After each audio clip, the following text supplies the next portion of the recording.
Right now, a veteran in our community could be thinking that the only way forward is suicide. This as a younger group of veterans are seeing an increase in suicide rates. The concern prompted the Veterans Administration to launch a new ad campaign targeting you.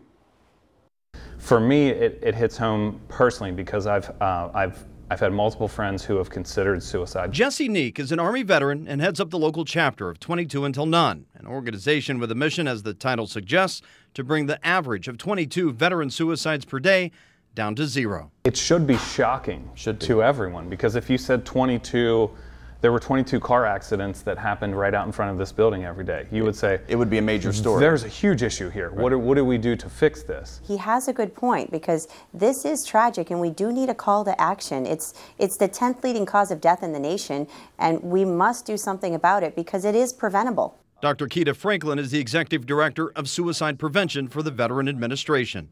So how are things? Family good? Which just launched the campaign, Be There. In the military, you take challenges head on. And now it's your turn to do the same for our veterans. Be there for someone you care about. What is the underlying thought of this new campaign?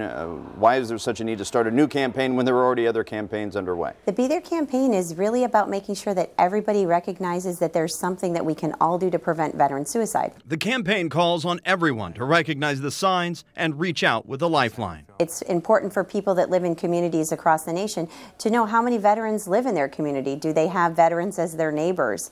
And have they, reached out to them and said hello and perhaps went out for a cup of coffee? Or do they know that it's everyday simple acts that really matter and that make a veteran feel like they fit in their community and that they belong? Jesse says it's also about changing a long-standing mindset instilled in veterans during their service to push through the pain and continue the mission instead of saying they really need help. Talking about just your emotions, feeling emotions, talking about the problems that you're feeling, and that's one thing that we really need to do is remove that stigma from mental health and the conversation around mental health. Dr. Keita Franklin says new numbers indicate an increase in suicide rates for those veterans between the ages of 18 and 34. She attributes inefficient transitions from the military back to civilian life for that.